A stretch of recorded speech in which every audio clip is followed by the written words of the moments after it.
The day the new prototype of the Hendrix Velocity X1 supercar was unveiled was supposed to mark a milestone in automotive history. Valued at over $50 million, the car had taken 5 years, countless tests, and the work of some of the most brilliant engineers in the world. Every major investor, reporter, and executive had gathered at the company's sleek California headquarters to witness the big reveal. When the curtain dropped and the cameras flashed, the car looked flawless, shining under the studio lights like liquid silver. But when the CEO asked for the engine to start, silence filled the air. The ignition clicked. Nothing happened. Again, click. Then nothing but embarrassment. "Try again," said the head engineer nervously. The mechanic turned the key a third time, but the car stayed dead. The crowd began to murmur. The CEO's smile faded. "What's happening?" she asked sharply. "We tested this yesterday." Over the next 2 hours, 30 engineers swarmed the supercar. They hooked up laptops, checked circuits, recalibrated software, and even replaced fuses. Every test returned the same result. The car refused to start. Cameras kept rolling, capturing the frustration on every face. Meanwhile, near the back of the hall, a 10-year-old girl named Lily sat quietly beside her father. Tom Carter, a janitor who worked in the building. He had brought her along that day because it was a Saturday and he didn't have anyone to watch her. Lily loved machines and often followed her father around, asking endless questions about engines and tools. As the engineers argued, Lily whispered, "Daddy, I think I can help." Tom chuckled softly. "Sweetheart, this car costs more than our whole city block. Let the experts handle it."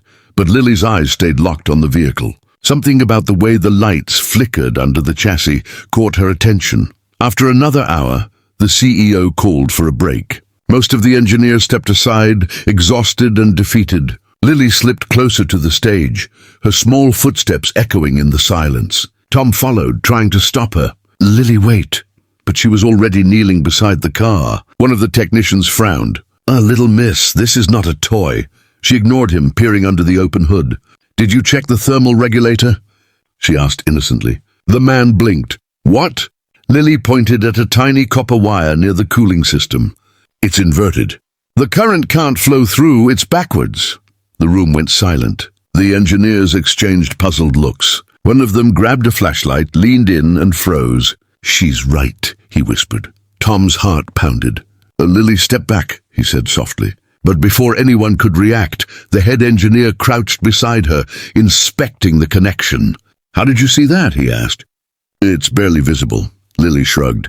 "I build little engines with my dad at home. The regulator always needs the positive side toward the coolant flow." The CEO, who had been watching from across the room, walked over slowly. "You're saying this little girl found the fault that 30 of my engineers missed?" she asked, stunned. The head engineer nodded reluctantly. "Yes, ma'am, and she's absolutely correct." Everyone watched as Lily's observation was tested. The engineers adjusted the copper wire, reversed the connection, and restarted the ignition. The car's lights flickered, then roar. The engine came alive with a deep, perfect hum. The exhaust glowed blue, the dashboard lit up, and the crowd erupted in disbelief. Reporters snapped photos, recording every second as the CEO's jaw dropped. Tom pulled his daughter close, speechless. "You did it," he whispered. Lily smiled shyly. "I just looked carefully." The CEO approached them, still processing what had happened. She crouched, so she was eye level with the little girl. "What's your name?" she asked. "Lily," the girl replied softly. "Lily Carter," the CEO smiled. "Well, Lily Carter, you just saved a $50 million project." She turned to the stunned engineers. "And taught us all a lesson about paying attention." Later that afternoon, as the crowd cleared and the car was finally loaded for transport, the CEO called Tom into her office. He entered nervously, holding his worn cap in his hands. Lily sat beside him, swinging her feet. "I've been with this company 15 years, the CEO began, "and I've never seen anything like what your daughter did today. You should be very proud." Tom nodded humbly. "I am, ma'am." She's always been curious. Fixes her own toys, builds little motors out of old radios. The CEO smiled, then looked at Lily. You have a gift. How would you like to come visit our design lab one day? Lily's eyes widened. Really, I can.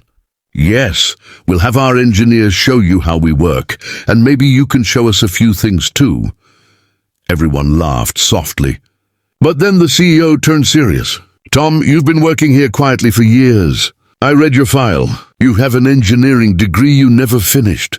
Tom looked surprised. Yes, ma'am. I dropped out when my wife got sick. I had to work full-time. She nodded slowly. Then maybe it's time we fix that. I'd like to offer you a position as an apprentice technician. You and Lily reminded all of us what real passion looks like. Tom's eyes filled with tears. Thank you, he said quietly. Lily grinned, squeezing his hand. See, Daddy? I told you engines like us. Over the next months, their lives changed.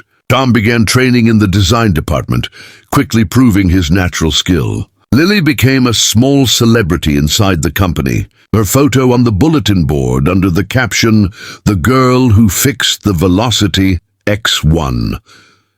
Engineers often joked that they should hire her as the youngest consultant in history. But for Tom, the best part wasn't the fame. It was watching his daughter's confidence grow. They spent weekends building small electric cars from scrap parts, racing them around the backyard, laughing together like old friends. A year later, the company invited them both to the International Car Expo in Los Angeles. When the CEO introduced the supercar to the audience, she paused and gestured toward the stage. "Ladies and gentlemen," she said, "this car wouldn't be here today without a 10-year-old girl who reminded us that brilliance doesn't always come with a title." Lily walked onto the stage in a tiny white dress, holding her father's hand. The crowd applauded wildly. The flash of cameras filled the air as she stood proudly beside the supercar that once refused to start. Reporters rushed forward after the presentation. One of them asked, "Lily, how did you know what was wrong?" She smiled and said simply, "Because my daddy taught me to look carefully and never give up." The CEO laughed softly. "That's the spirit every engineer should have," she said, patting Lily's shoulder. That evening, as the father and daughter walked out into the sunset beyond the expo hall, Tom carried a small gift from the CEO, a silver keychain shaped like a lightning bolt, engraved with the words, "Keep believing." Lily twirled the keychain in her fingers. "Daddy, can I really be an engineer when I grow up?" Tom smiled proudly. "You already are, sweetheart." The wind brushed against them as they walked toward their old pickup truck, the fading orange light reflecting off the city skyline. Behind them, the Velocity X1 gleamed under the showroom lights, alive and perfect, all because one little girl dared to look closer when everyone else had given up. And that's how a 10-year-old's curiosity and kindness changed the course of a company and her father's life forever.